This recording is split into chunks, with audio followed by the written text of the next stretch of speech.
In this video, I will show you how to lock a branch on GitHub. And if you find this video helpful, please don't forget to like and subscribe. Now, the first thing we want to do is we want to log into our GitHub account.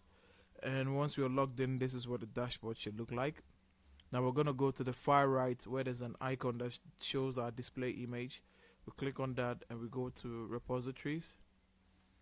Now, in the repositories, we're going to find the repository that we want to lock a branch for.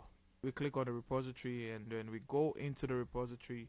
Now in that repository, at the navigation bar, we're gonna see settings. We click on settings. Now on the settings, at the left side on the code and automation, you see branches. We click on branches, and here we're gonna add a classic branch protection rule.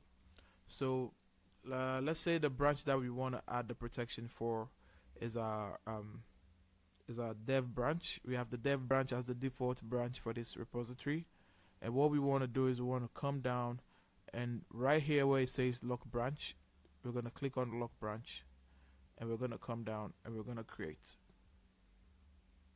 And just like that, branch protection rule created, and we've been able to lock this dev branch. When we go to the code base, realize we have a dev branch, and yes, we have it locked.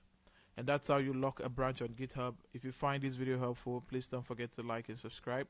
Until the next one, see ya.